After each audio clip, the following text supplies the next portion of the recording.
그런 고백이죠. 봄이면 봄대로 아름답고, 여름이면 여름대로 아름답고, 가을이면 또 가을대로 아름답고, 겨울이면 겨울대로 아름다운 것이죠. 날이 좋아서, 날이 좋지 않아서, 모든 날들이 다 좋았다. 그런 도깨비라는 드라마에 그런 대사가 있는데 우리에게 필요한 마음이지 않을까 생각해 봅니다. 우리는 항상 이런 마음들을 가지고 살아야 합니다. 날이 좋든지 날이 나쁘든지 봄이든지 여름이든지 언제나 우리의 눈으로 보는 것은 하나님의 창조 세계에 대한 아름다운 그런 모습들. 좋지 않은 날들이 왜 없겠습니까? 그러나 우리가 어떤 시선과 어떤 마음으로 바라보느냐에 따라서 우리가 보는 것이 달라질 줄로 믿습니다. 오늘도 이곳이 예배의 현장이다, 이런 마음을 가지고 여러분들이 바라보게 되어지면 여러분 가운데 그 마음 그대로 충만한 은혜가 여러분에게 풍성하게 부어질 줄로 믿습니다. 인사하겠습니다. 은혜와 평강이 성도님들에게. 아멘. 인사하시죠. 오늘도 하나님을 예배하기 모인 여러분 모두에게 하나님의 은혜와 평강이 충만하게 흘러넘치기를 소망합니다. 이슬람교의 경전을 코란이라 그렇게 부르죠. 근데 이것은 정확한 표현이 아니라고 합니다. 뒤에 나와 있는 것처럼 꾸란이라 이렇게 불러야 한다고 합니다. 그리고 이슬람교를 믿는 사람들을 가리켜 무슬림이라 그렇게 부르죠. 이 이슬람교의 경전인 꾸란에도 보면 예수를 믿으라 이런 말이 나옵니다. 그리고 많은 부분을 할애해 가지고 예수에 관해 설명을 하고 있습니다. 꾸란에 나오는 예수님에 관한 기록을 살펴보면 성경에 나와 있는 것과 거의 비슷합니다. 예수님께서 동정녀 마리아의 몸에서 태어나셨다고 하는 것, 그리고 예수님께서 이 땅에 오셔서 복음을 전하셨다고 하는 것, 그리고 그 복음을 믿어야 한다, 이런 것도 가르치고 있습니다. 죽은 자를 살리시고 병자를 고치시고 놀라운 기적을 베푸신 것도 다 사실로 기록을 하고 있습니다. 또한 예수님께서 승천하신 것과 다시 재림하실 것도 기록을 하고 있습니다. 이쯤 되어지면 이슬람교는 유대교보다도 우리 기독교에 더 가까운 종교라 이렇게 생각할 수 있습니다. 이슬람교와 기독교는 충분히 대화가 가능한 종교라 이렇게 생각할지도 모릅니다. 그러나 기독교와 이슬람교의 결정적인 차이가 한 가지가 있습니다. 그것이 바로 십자가입니다. 그들은 예수님의 십자가를 생략하거나 무시하는 정도가 아닙니다. 적극적으로 예수님이 십자가에 죽지 않으셨다 이렇게 가르치고 있습니다. 십자가에서 죽음을 모면한 후에 샘이 흐르는 곳으로 갔다, 그들은 그렇게 기록을 하고 있습니다. 그래서 이슬람교는 예수를 구세주가 아니라 알라가 보낸 위대한 선지자 가운데 하나라 이렇게 묘사하고 있는 것입니다. 더 적극적으로 기독교가 예수를 잘못 가르치고 있다, 이렇게 기독교를 적대시하며 공격을 합니다. 한 무슬림 청년이 진지하게 이런 질문을 던집니다. 예수는 위대한 선지자인데 왜 꼭 그가 죽어야만 했다고 믿는가? 자비의 하나님께서 그냥 용서해 주시면 되는 것이 아닌가? 이 질문은 죄를 바라보는 두 가지의 관점을 우리에게 보여줍니다. 하나님은 무한히 자비로우신 분이시지만 동시에 무한히 거룩하고 정의로우신 분이십니다. 그분의 거룩함은 죄를 용납할 수 없으며 그분의 정의는 죄에 대한 대가, 즉 사망을 반드시 요구합니다. 죄를 단순히 눈 감아주는 것은 하나님의 공의를 스스로 부정하는 그런 결과를 초래하게 됩니다. 여기서 하나님의 위대한 사랑과 지혜가 십자가를 통해 드러나는 것입니다. 하나님은 우리가 평생을 바쳐도 결코 수평을 맞출 수 없는 행위의 저울을 우리 앞에서 다 치워버리셨습니다. 그리고 그 자리에 당신의 아들 예수 그리스도의 십자가를 세우셨습니다. 하나님께서는 인류의 모든 죄의 무게, 그로 인한 죽음의 형벌을 아무 죄 없으신 아들에게 모두 지게 하시고 십자가 위에서 그 죄값을 완벽하게 치르게 하셨습니다. 이것이 바로 은혜인 것입니다. 우리의 노력으로는 절대 저울의 눈금을 맞출 수 없지만 내 힘으로는 절대 갚을 수 없는 그 죄의 빚을 하나님께서 대신 갚아주셨다, 이것이 바로 우리에게 복된 소식인 것입니다. 무슬림들은 선행으로 죄의 목록을 지우려 나가려 하지만 우리는 십자가 앞에서 죄의 뿌리 자체가 뽑히는 그런 은혜를 경험합니다. 그들은 알라의 자비를 구하며 불안에 떨고 있다면 우리는 예수 그리스도 안에서 하나님의 자녀가 되는 권세를 누리며 참 평안을 얻고 살아가는 것입니다. 무슬림의 사람들에게 정말 필요한 것은 더 많은 율법 조항이나 선행의 목록이 아닙니다. 그들의 영혼을 짓누르는 불안한 그 저울을 치워주시고 완벽한 사랑으로 모든 것을 해결하신 십자가의 은혜, 바로 예수 그리스도 한 분이 필요할 뿐입니다. 기독교에서 사랑의 최고의 표현은 하나님의 희생, 바로 십자가 사건입니다. 하나님은 인간에게 순종을 명령하는 자리에만 머무르지 아니하시고 친히 인간의 몸을 입고 이 땅에 내려와 죄인의 고통과 죽음을 대신 짊어지셨습니다. 많은 사람들이 전능하신 신이 어찌 무력하게 죽을 수 있냐고 묻지만 기독교 신앙의 심장부에는 바로 그 죽음이야말로 사랑의 가장 전능한 표현이라 이렇게 얘기를 하고 있는 것입니다. 기독교냐 아니냐를 가름짓는 가장 결정적인 기준이 뭐냐? 바로 이 십자가인 것입니다. 십자가가 빠진 예수는 참된 예수가 아닙니다. 아무리 예수의 기적을 믿고 예수의 말씀을 따르고 예수님의 동정녀 탄생이나 승천까지 믿는다고 해도 십자가에 죽으신 예수가 빠져버리면 그것은 잘못된 것이고 헛된 것일 뿐입니다. 바울은 온갖 철학이 왕성하게 발달하고 경제적으로 굉장히 풍요로운 도시였던 고린도의 시장과 광장에서 거칠기 짝이 없는 십자가의 복음을 전하고 있습니다.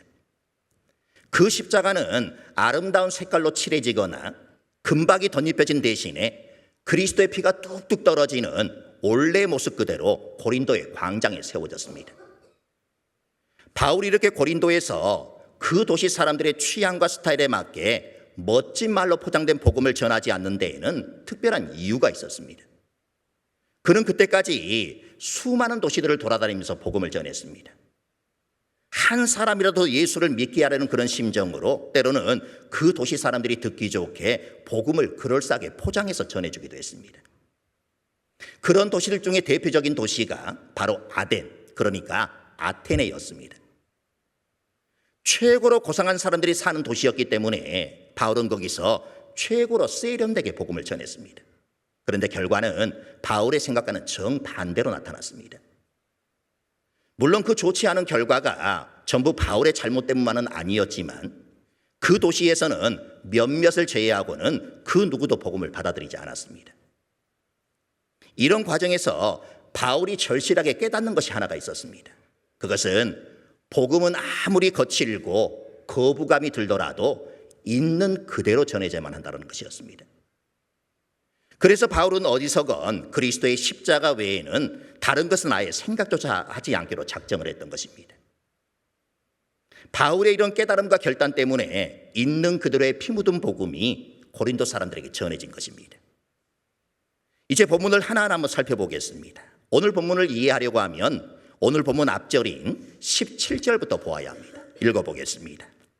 그리스도께서 나를 보내심은 세례를 베풀게 하려 하심이 아니요 오직 복음을 전하게 하려 하심이로되 말의 지혜로 하지 아니함은 그리스도의 십자가가 헛되지 않게 하려 함이라. 여기서 말의 지혜라고 할 때 말은 사람들이 만들어낸 말을 의미합니다. 바울 당시의 말의 지혜란 그리스도의 철학, 그리스도의 종교를 의미합니다. 그런데 17절을 보면 말의 지혜, 즉 인간이 세운 종교, 철학, 과학 등의 지혜를 사용하여 복음을 전하면 그리스도의 십자가가 헛되게 된다고 말합니다. 그리고 18절은 이렇게 말씀하고 있습니다. 읽어보겠습니다. 십자가의 도가 멸망하는 자들에게는 미련한 것이요 구원을 받는 우리에게는 하나님의 능력이라. 여기서 십자가의 도라고 할 때 도는 하나님의 말씀을 의미합니다. 사람의 말과 하나님의 말씀이 대비를 이루고 있습니다. 바울이 온 세상을 다니며 전했던 복음은 인간들이 지어낸 말이 아니라 하나님의 말씀이었습니다. 그것이 바로 십자가의 복음이었습니다.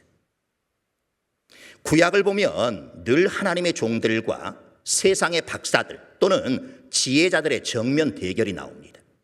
출애굽기를 보아도 모세와 세상 박사들의 대결이 나옵니다. 다니엘서를 보아도 다니엘과 바벨론의 박사들의 대결이 나옵니다. 구약에서 박사들은 점성가들, 철학자들, 마술사들, 수학자들, 술객들에 해당이 되어집니다. 구약은 세상 박사들의 총명과 지혜가 결코 하나님의 종들의 지혜를 따라올 수 없음을 입증하고 있습니다. 그 이유는 온 세상을 창조하시고 만유를 주관하시는 분은 여호와 하나님이시며 그분께서 자기 종들에게 하늘의 지혜를 주시기 때문입니다. 오늘 본문도 정확하게 인간의 말의 지혜와 하나님의 지혜인 십자가의 도가 대칭을 이루고 있습니다. 그리고 이 두 지혜는 서로에 대해 어리석다라고 표현을 합니다.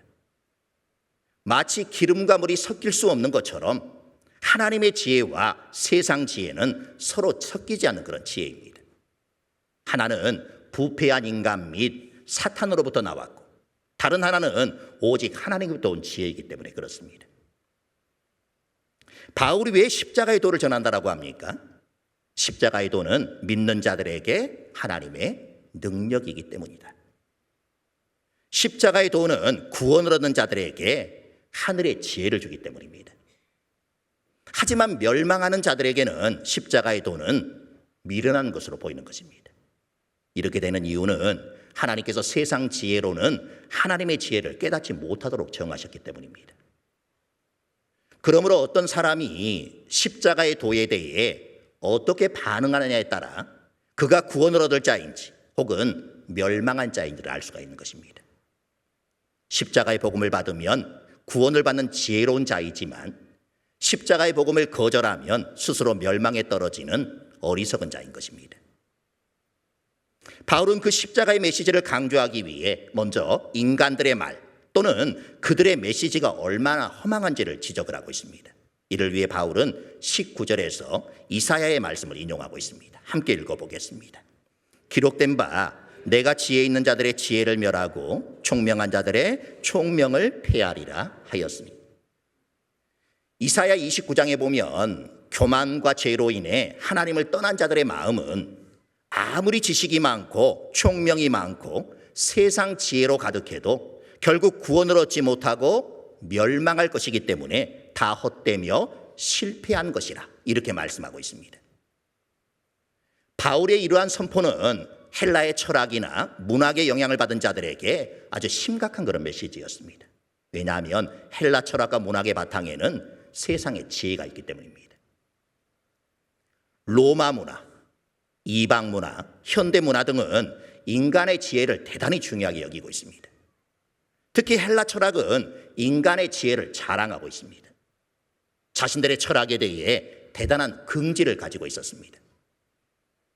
지금 바울이 전한 복음을 듣고 있는 사람들이 이런 부류의 사람들이라는 것을 감안해 본다면 지혜 있는 자들의 지혜를 멸하고 총명한 자들의 총명을 폐하겠다 이렇게 바울이 전하는 복음은 아주 지혜롭지 못한 그런 선택이었을 것입니다. 바울은 고린도의 성도들에게 이렇게 말합니다. 20절, 21절 읽어보겠습니다. 지혜 있는 자가 어디 있느냐? 선비가 어디 있느냐? 변론가가 어디 있느냐? 하나님께서 이 세상의 지혜를 미련하게 하신 것이 아니냐? 하나님의 지혜에 있어서는 이 세상이 자기 지혜로 하나님을 알지 못하므로 하나님께서 전도에 미련한 것으로 믿는 자들을 구원하시기를 기뻐하셨도다. 바울이 전한 복음을 들었던 사람들 중에는 철학자들도 있었습니다. 율법의 전문가도 있었습니다. 웅변가들도 있었습니다. 이들은 헬라인들과 유대인들 중에서 지혜로운 자들을 대표하는 그런 사람들입니다. 그런데 그런 사람들은 고린도 교회에 거의 들어오지 못했고 들어오려면 자신의 지혜를 포기해야만 했습니다. 자신의 지혜를 고집하는 사람들은 피 묻은 그리스도의 십자가라고 하는 어리석은 복음을 받아들일 수 없었기 때문입니다. 그래서 결과적으로 고린도 교회 안에는 이전에 자기 지혜를 고집하는 사람들은 하나도 남아있지 않게 되었습니다. 그런데 이것이 바로 복음으로 사람을 구원하시려는 하나님의 지혜였다는 것입니다. 복음은 처음부터 어떤 인간적인 조건과는 전혀 상관없는 방법으로 사람을 구원하도록 계획되어 있었습니다.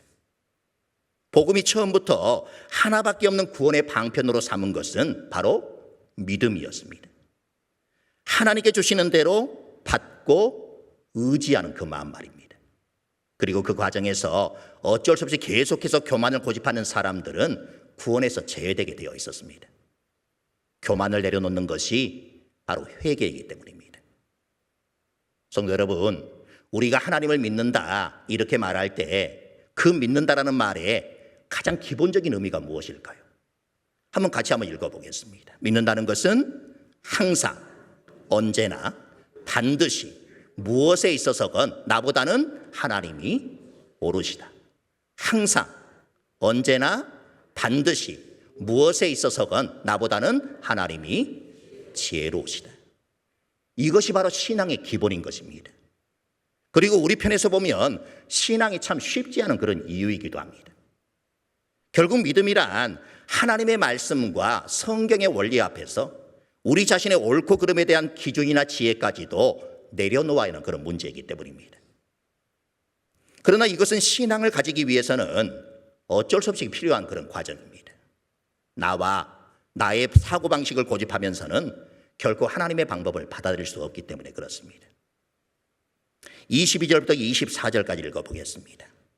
유대인은 표적을 구하고 헬라인은 지혜를 찾으나 우리는 십자가에 못 박힌 그리스도를 전하니 유대인에게는 거리끼는 것이요 이방인에게는 미련한 것이로되 오직 부르심을 받은 자들에게는 유대인이나 헬라인이나 그리스도는 하나님의 능력이요 하나님의 지혜니라.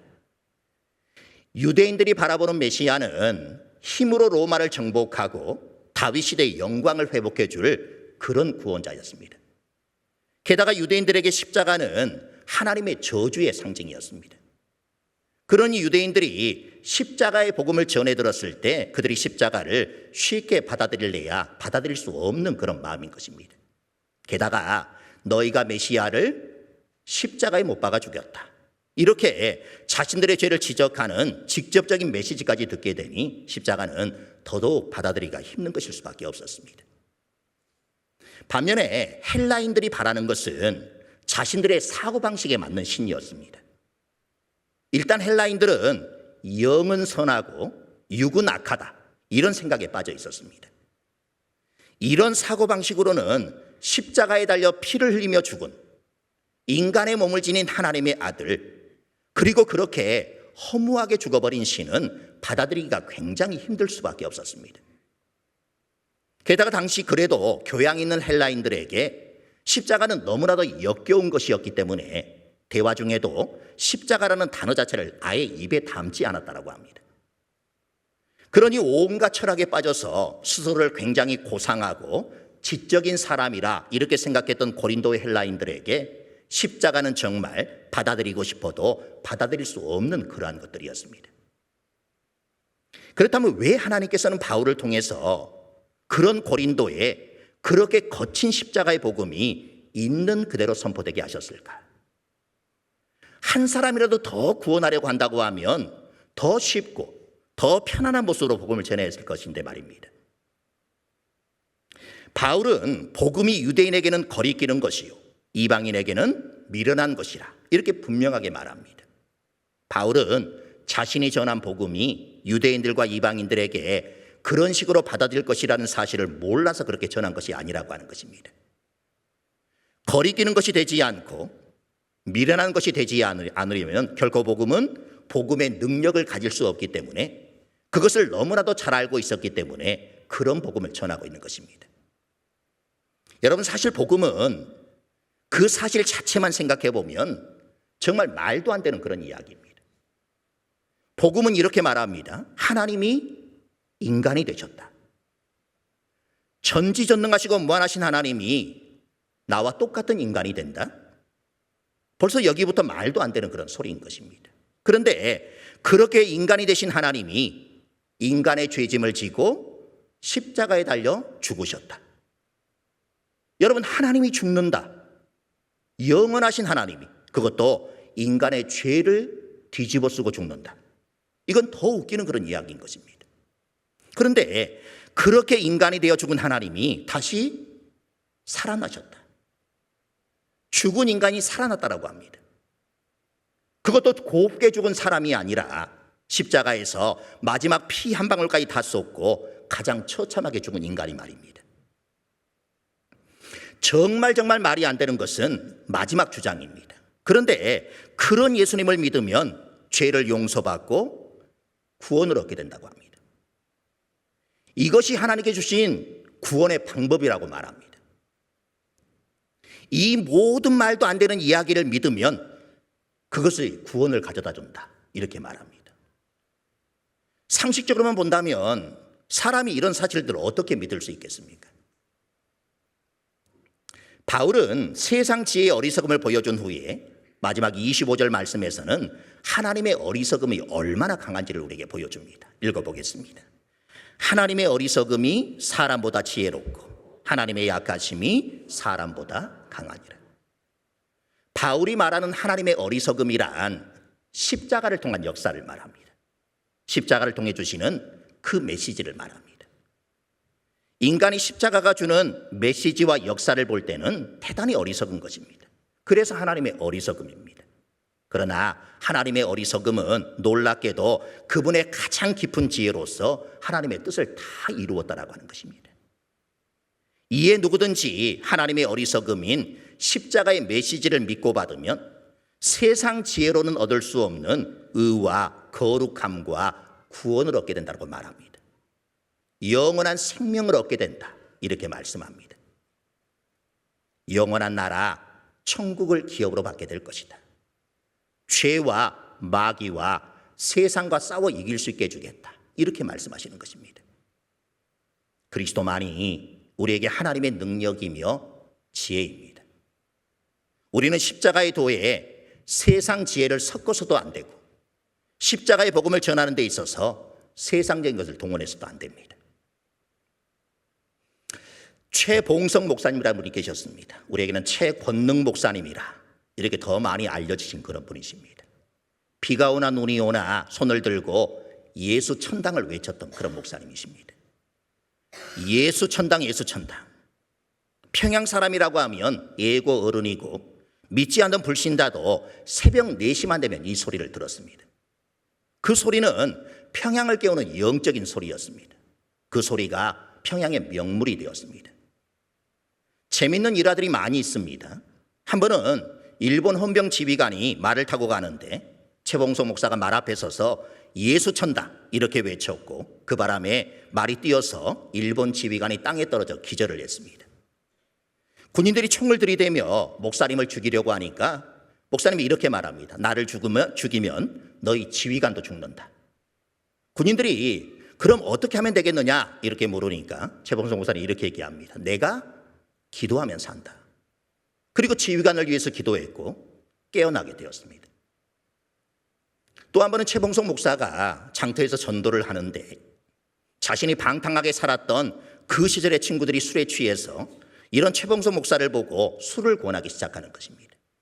그런데 마시지 않으니까 입을 벌려서 억지로라도 마시게 하는데 그래도 마시지 않자 한 친구가 그의 얼굴에다 술잔을 부어버렸습니다. 그때 옆에 있던 친구들이 이제 큰일 났다고 그들이 아는 최봉석은 이런 일에 가만히 있을 사람이 아니니 저 친구는 오늘 장사 치르는 날이구나 이렇게 생각하고 있는데 최봉석 목사가 아무 일도 없었다는 듯이 그냥 옷을 툭툭 털고 일어서는 것을 보고서 어떻게 그런 수모를 참고 넘어갈 수 있느냐 이렇게 물었습니다. 그랬더니 최봉석 목사는 이렇게 대답을 했다고 합니다. 이전에 최봉석은 다 죽었다. 지금 살아있는 것은 전도하는 최권능이다. 예수 천당, 예수 천당. 요즘 시대에 이렇게 외치는 것은 미련한 것이라 이렇게 여기고 계시지 않습니까? 이렇게 외친다고 믿을 사람이 어디 있겠느냐 이렇게 생각하고 계시지 않습니까? 한 번은 이 최봉소 목사님이 시냇물을 건너는데 양반 하나가 담뱃대를 길게 물고 뚝 앞에 있는 것이 보였습니다. 최 목사님은 양반 뒤에다가 예수 천당 그러고 지나갔습니다. 담배를 피우던 이 양반은 저런 고얀 놈 이렇게 화를 냈습니다. 그런데 문제는 이 양반이 집에 갔는데도 자꾸 귀에서 예수 천당, 예수 천당 이 소리가 들리는 것이었습니다. 잠을 자려고 누워도 예수 천당, 이것이 메아리처럼 울리는 것입니다. 급기야 이 양반은 예수 귀신이 붙었다며 무당을 부르다가 구슬했습니다. 그래도 효과가 없자 서양 귀신은 누가 물리쳐야 된다? 서양 귀신이 물리쳐야 된다. 이렇게 생각을 하고 교회에 나가게 되었고 결국 예수를 믿게 되었습니다.